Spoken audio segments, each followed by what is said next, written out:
Hello dear students, I am Pawan Rathore, your mathematics teacher. Welcome to your YouTube channel Mathematics Study Classes by Pawan Rathore.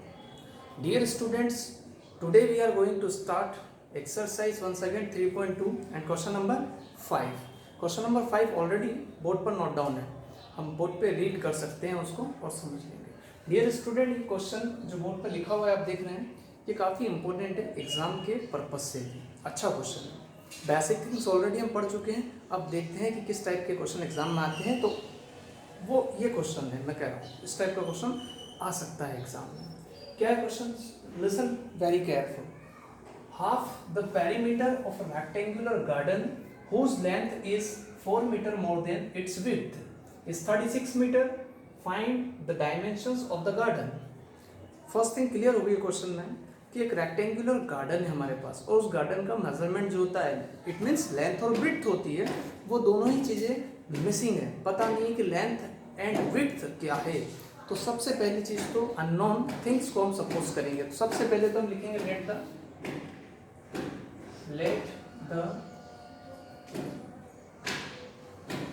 length and width of a garden be x and y metre.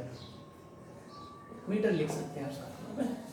Clear हुआ? First thing, let the length and width of the garden be x and y. दोनों मालूम नहीं है, दोनों unknown values हैं, दोनों को हमने सपोज कर लिया. Let us suppose x and y.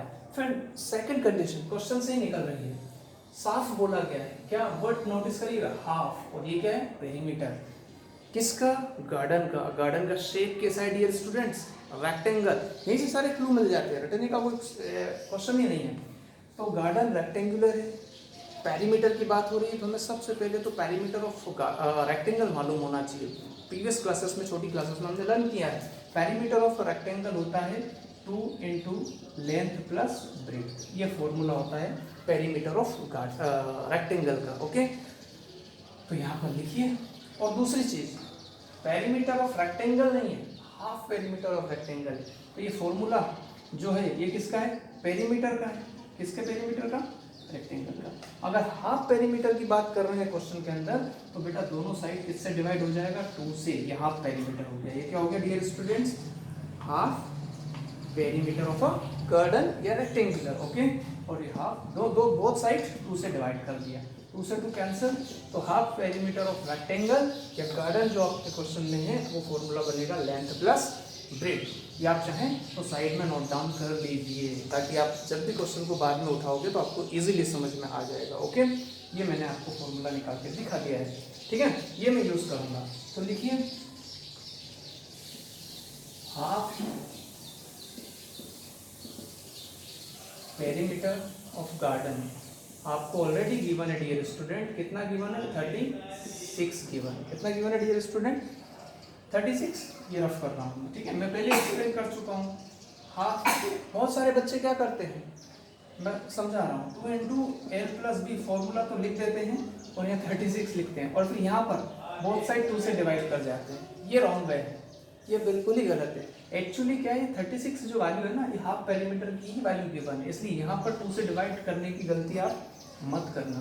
मैं पहले ही अलग से समझा चुका हूँ आपको कि करना क्या है. अब हाफ पेरीमीटर का फॉर्मूला आपको पता है, length plus breath. Length already हमने क्या सपोज की हुई है? x. और ब्रेथ क्या सपोज की हुई है? y. तो लिखिए x plus y is equal to 36. This is your equation number 1. Understood what I want to say? Okay, clear है सबको मैं क्या कह रहा हूँ? x मतलब लेंथ, y मतलब breadth. Length plus breadth is equal to half perimeter 36. Clear dear? अब नेक्स्ट स्टेप क्या बोला है बेटा? सेकंड कंडीशन पढ़ो. यहीं पे लिखा whose length is 4 metre more than its width. तो सबसे पहले तो सेकंड केस अगर हम बात करें तो लेंथ और विड्थ दोनों को मैंने इक्वल लिख लिया है. ये तो क्लियरली है कि दोनों इक्वल है नहीं. कौन ग्रेटर है? whose length is 4 मीटर, मतलब अगर लेंथ 20 होगी तो विड्थ कितनी होगी? 16. ये कंडीशन गिवन है. अगर ये दोनों में इक्वल लिख रहा हूँ, सपोज करते हैं नंबर्स में, तो कब इक्वल हो सकते हैं? जब इधर हम 4 प्लस करें, तभी तो 20 प्लस 20 होगा. तो वैसे ही ये लेंथ और ये है ब्रेड्थ, तो यहाँ क्या प्लस होगा डियर स्टूडेंट? ओके, अब ये इक्वल हो गया, लेंथ ऑलरेडी 4 ज्यादा है तो ब्रेड्थ में हमें 4 प्लस करना होगा, दोनों इक्वल हो जाएंगे। Okay, equation set up, x plus का y ट्रांसफर कर लीजिए 4 as it is, this is equation number 2। Clear है यहाँ तक? देखो वर्ड प्रॉब्लम था बेटा, इसमें क्या था? वर्ड प्रॉब्लम पर बेस्ड क्वेश्चन था। हमने वर्ड प्रॉब्लम को रीड किया, कंडीशन को समझा, उसके बाद इक्वेशन यहाँ से डराइव की। इक्वेशन आने के बाद क्वेश्चन फिर इजी हो गया। अब आपको क्या करना है, इस इक्वेशन और इस इक्वेशन को लेकर टू, आप पता है आपको क्या करना है, टू टेबल बनाना है। ठीक है, मेथड बना देता हूँ, वो भी काफी इजी है। और फिर ग्राफ से हम x और y की वैल्यू फाइंड कर लेंगे। करें स्टार्ट। यहाँ पर देखिएगा डियर स्टूडेंट, इसको अगर मैं सॉल्व करता हूँ तो y is equal to 36 minus x. अब x की वैल्यू में क्या रखता हूँ? 18, कुछ भी रख सकते हैं, जरूरी नहीं 18 रखा हमने। तो 18 36 में से 18 जाएगा, कितना बचेगा? 18 ही बचेगा। फिर 20 रख देते, क्या रख देते हैं यहाँ x क्या रख रहे हैं यहाँ पर 20। ये देखिए ऐसे सोल्व कर लीजिएगा रफ में, तो कितना बचेगा? 16। y कितना बचेगा यहाँ पर? 16। अब इसको ले लीजिए, इसको यहाँ x is equal to 4 plus y करके लिख लीजिए। ठीक है, ठीक है, ओके। अब y की वैल्यू रखना पड़ेगा, अगर y 16 रखिए, कितना रखिए y? 16। 16 प्लस 4 कितना होता है? 20। तो x कितना आ गया? 20। y क्या रखा आपने बेटा? y आपने यहाँ पर इस इक्वेशन में रखा 16। क्या रखा है? 16। देन वैल्यू पुट करने पर, सॉल्व करने पर x क्या है डियर स्टूडेंट? 20। अब चाहे तो आपने 18 रख लीजिए। आप ये मत सोचिएगा सर इधर सेम वैल्यू रखने की कोशिश करूँ, उधर, यहाँ आपकी जो मर्जी हो रख लीजिए। क्या रखें? अब हम रख लेते हैं 12 रख लेते हैं। क्या रख लेते हैं यहाँ पर? 12 और 4 कितना होता है? y को मैंने रखा है 12, तो x क्या है? 60। ठीक है, ये टेबल हमने सॉल्व कर दी, टेबल की वैल्यूज निकाल दी। ओके, पता है ना आपको, ये सब 9th क्लास से करते हैं, 10th में मैंने एक्सप्लेन किया और अभी भी मैं एक्सप्लेन ही कर रहा हूँ कि कैसे वैल्यू सॉल्व हो रही है।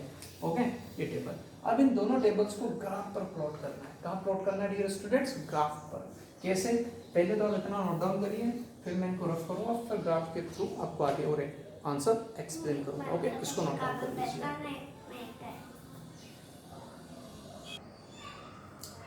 डियर स्टूडेंट्स, ये रही टेबल्स जो अभी सॉल्व की थी हमने, इसको ग्राफ पर प्लॉट करना है बस। ठीक है, कैसे?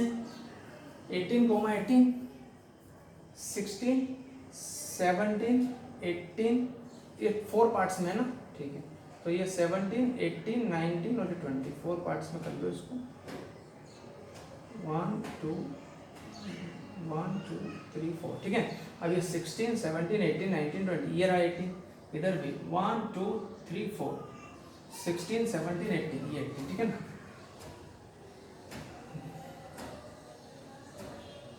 ये दोनों को यहाँ पर जाकर कहीं ना कहीं डॉट बनेगा। फिर 20, 16, ये रहा 20 और ये रहा आपका 16, ये डॉट आपका ये रहा। आप इसको इससे ज्वाइन कर दीजिए। ओके बेटा, ये लंबा ज्वाइन कर दीजिए पहला। दूसरा 20 और 16, तो 20 कहाँ पर है आपका? ये रहा 20, ये रहा 20 और 16 वहीं पर 16, मतलब ये वाला आएगा, ये तो कॉमन हो गया भैया दोनों का। ओके, फिर 16, 12, ये रहा 16 और ये रहा 12।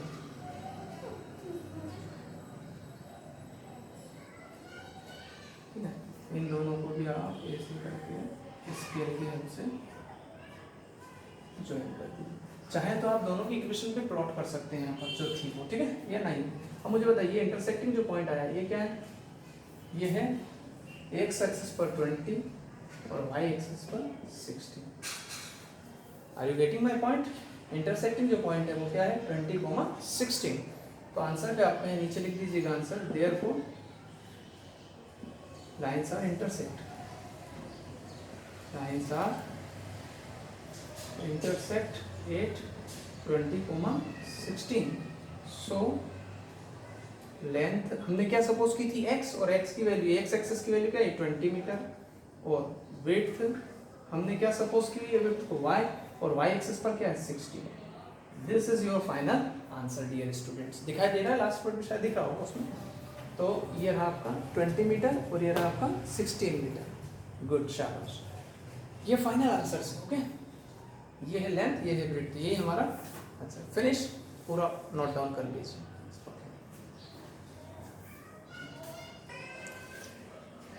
हाँ डियर स्टूडेंट, क्वेश्चन मैंने पूरा नहीं लिखा हुआ है, थोड़ी थ्योरी ज़्यादा थी, मैं रीड कर रहा हूँ, आपको समझ में आ जाएगा, नो प्रॉब्लम। क्वेश्चन है बेटा, given the linear equation, this is level, this equation 2x + 3y - 8 = 0, this equation right. अब इसके बाद एक question, right another linear equation in two variables such that the geometrical representation. वो कह रहे हैं कि वन इक्वेशन ये रही, another linear equation in two variables, आप नोट डाउन करिए। और क्या ज्योमेट्रिकल रिप्रेजेंटेशन होना चाहिए? The geometrical representation of the pair so formed is intersecting lines। इसके साथ एक और इक्वेशन लिखिए, इसका पेयर जो हमने नहीं लिखा आपके लिए छोड़ा है वो लिखिए। और वो जो पेयर आप जो एक और इक्वेशन लिखोगे, इन दोनों का पेयर ऐसा बनना चाहिए, कैसा होना चाहिए? Lines intersecting. दूसरी ऐसी इक्वेशन सेट कीजिए कि पैरेलल हो। तीसरी जो इक्वेशन आप सेट करोगे वो क्या होगी? कॉन्सिडेंट। ओके, नंबर 1 इंटरसेक्टिंग के लिए आप जानते हैं ना क्या कंडीशन होती है? ये कंडीशन होती है। ये अगर हम फिट कर दें इसके साथ तो काम हो जाएगा। a1 तो ऑलरेडी हमारे पास 2 है, b1 क्या है 3 और c1 क्या है -8। तो हम अब दूसरी इक्वेशन सेट करेंगे वो ऐसी करेंगे, देखना 3x + 4y + 8 = 0। सो आप चाहे तो सेटिस्फाई भी कर सकते हैं। देखिएगा ये आपका फाइनल आंसर ये डियर स्टूडेंट, हमें इक्वेशन लिखना था, ये मैंने लिख दिया, सेट करके दिखा देता हूँ। 2 और 3, 2/3 = 3/4। बताइए क्या दोनों रेशियो इक्वल है? Does not equal. क्लियर है? ये वाला केस सेटिस्फाई हो गया। Lines are intersecting. Given equation और ये इक्वेशन का जो पेयर है काम बना देगा। ठीक है, सेकंड, चलो गिवन इक्वेशन ये लिख लेते हैं ना, ये लिख लिया। ओके, अब क्या बनाना है? पैरेलल। पैरेलल में क्या होना चाहिए? a1/a2 = b1/b2 does not equal to c1/c2। ओके, तो यहाँ लिखेंगे हम 4x + 6y + 8 = 0। चेक करके देख लेते हैं। 2/4 = 3/6 = -8 और +8। 2 1 2, 2 2 4, 3 1 3, 3 2 6 माइनस रहेगा। क्या है? 1/2 = 1/2 = -1। ओके, तो इट डज नॉट इक्वल। क्या हुआ? तो इससे so a1/a2 = b1/b2 does not equal to c1/c2। हो गया सेटिस्फाई। अगर ये इक्वेशन जो हमने सेट की हुई है ये पैरेलल लाइन का कंडीशन सेटिस्फाई कर रही है, ये सेकंड बिट का आंसर। अब थर्ड इक्वेशन ऐसे सेट करना है जिससे कि कोइंसिडेंट वाला कंडीशन आ जाए। ये नोट डाउन कर लो आप।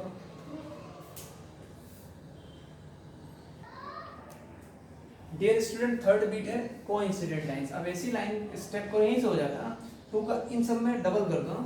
2 2 4x, साइन चेंज मत करना। 2 3 6y और 8 2 16। सेटिस्फाई हो जाएगा। देखिएगा कैसे। 2/4 = 3/6 = -8/- 16। 2 1 2, 2 2 4, 3 1 3, 3 2 6, 8 1 8, 8 2 16। क्या बचा? 1/2 = 1/2 = 1/2। It means a1/a2 = b1/b2 = c1/c2। इसका मीनिंग हो गया ये जो हमने इक्वेशन सेट की इसके साथ कोइंसिडेंट लाइन रखेगी। Question number 6 is completed. Okay dear students, अब यहाँ पर इक्वेशन कोई सी भी दे सकते हैं, तो आपको इसी मेथड से किसी भी इस टाइप का कोई सा भी क्वेश्चन आप सॉल्व कर सकते हैं। ओके, लास्ट क्वेश्चन इस एक्सरसाइज का, वीडियो रुककर नोट डाउन कर लें। Dear student, last question of this exercise. Draw the graphs of the equations x minus y plus 1 is equal to 0 and 3x plus 2y minus 12 is equal to 0. Draw the graphs of these two equations. Graph in equation को graph पर draw करना है, पहली चीज, first thing.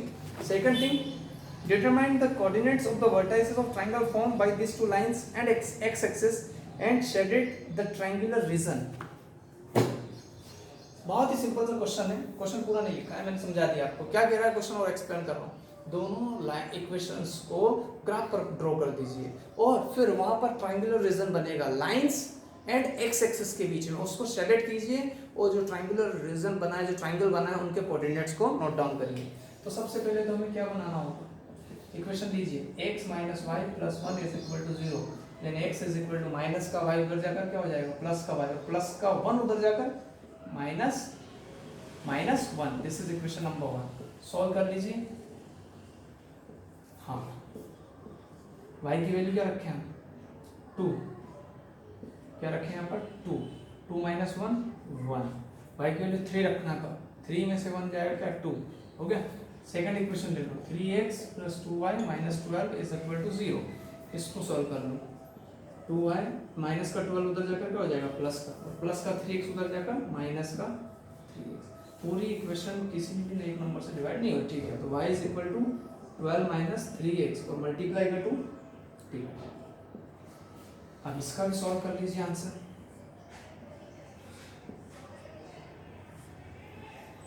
ठीक है। और यहाँ देखिएगा x की जगह पर वैल्यू अगर हम रखते हैं, x की जगह हम रखते हैं क्या रखते हैं, 4 3 12, क्या रखते हैं 4 रखते हैं, तो क्या होगा यहाँ पर मैं सॉल्व करके दिखा रहा हूँ। 3 इंटू 4 12 माइनस 12 0 माइनस 2, क्या आ जाएगा, x की जगह पर 4 रखने पे y क्या आ रहा है 0, फिर क्या रखें 6 रख लेते हैं, 2 रख लेते हैं, 2 6 12, क्या रखते हैं यहाँ पर 2 रख के देखते हैं। सुनना, 3 2 सा क्या होता है 6, 12 में से 6 जाएगा, सब्ट्रैक्ट होगा 6 बचेगा, क्या आ गया अल्टीमेटली सॉल्व होगा 3। x की जगह पर फिर 2 रखने पर y की जगह y की वैल्यू 3 निकल रहा है, ओके। बस अब क्या करेंगे, आप ग्राफ बना लीजिए इसका, okay. This is x y axis, this is x axis, 1 2 3 4 1 2 3 4 minus 1 minus 2 minus 3 minus 4 minus 5 minus 1 minus 2 minus 3 minus 4 minus 5, this is y dash, this is y, x x dash, this is 0, okay. क्या है 1,2, पहली equation 1,2, ये रहा 1, ये रहा 2। Second क्या है 2,3, ये रहा 2 और ऊपर से मिलेगा आपको 3, ओके। और इन दोनों को क्या कर दीजिए, आप ज्वाइन कर दीजिए। इतना नोट डाउन करें फिर मैं बता रहा हूँ ना, ये नोट डाउन कर लिया। डियर स्टूडेंट, हो गया होगा ये नोट डाउन आपका। ये मैं कहाँ तक पहुँच, 1,2 और 2,3 तो हमने ज्वाइन करना रह गया था, ज्वाइन कर लीजिए, ठीक है। अब ये लाइन गई है -1 से गई है ना, ये थोड़ा सा साफ कर दीजिए, -1 से गई है, ओके। आगे अब क्या है 4,0, कहाँ है 4,0, x एक्सिस पर 4 y एक्सिस पर 0, ये यहाँ पर मिला, ओके। दूसरा 2,3 ये रहा यहाँ पर, ठीक है। तो ये गया आपका लाइन इधर से और उधर जाएगा आपका, ऊपर से जाएगा, ठीक है, जहाँ से भी जाएगा कोई दिक्कत नहीं, ये ऊपर कहीं से निकल गया होगा, ओके, ठीक है। ये गई, ओके, दिख रहा है आपको। बस हमें क्या करना था, दोनों इक्वेशंस को ग्राफ पर प्लॉट करना कर दिया, और उन्होंने बोला था ट्राइंगुलर रीजन बनेगा लाइंस और एक्स एक्सिस के बीच में, इसको शेडेड कर दीजिए। बन रहा है ना ट्राइंगुलर रीजन, देख लो आप लोग को, ये है ट्राइंगुलर रीजन, ओके। आप चाहे तो इसको शेडेड अपने हिसाब से कर सकते हैं। ये क्वेश्चन में कहा था दोनों लाइन को ग्राफ पर प्लॉट करिए, ट्राइंगुलर शेडेड बनेगा, किसके बीच में, लाइंस और एक्स एक्सिस के बीच में, ये बोला था। नहीं तो कुछ बच्चे इसको भी शेडेड कर सकते हैं, ये भी ट्राइंगल है, ये किसके बीच में है, लाइंस और वाई एक्सिस के बीच में। अगर क्वेश्चन चेंज कर दे, वाई एक्सिस बोल दे तो आपको इसको शेडेड करके आना है, एक्स एक्सिस का बोल रहे थे ये शेडेड, और फिर बोल रहे थे इस ट्राइंगल के कोऑर्डिनेट्स की वैल्यू भी लिखिए, ये भी हमसे बोला गया। ये क्या है -1,0, ये क्या है 4,0। Therefore the vertices of a triangle are, क्या है डियर स्टूडेंट्स बताओ, -1,0 फिर 2 सॉरी फिर -1,0, दूसरा वर्टेक्स क्या है 4,0 और लास्ट वाला क्या है 2,3. This is your final answers. Okay, I hope आपको समझ में आया होगा. और अगर कोई डाउट है तो आप कमेंट बॉक्स में पूछ सकते हैं, ठीक है. और ये आपकी एक्सरसाइज 3.2 फिनिश हो गई है. डियर स्टूडेंट, एक छोटी सी रिक्वेस्ट, वीडियो को शेयर करें, लाइक करें और वीडियो देखते रहें. अगर कोई डाउट है तो आप ज़रूर बताएं.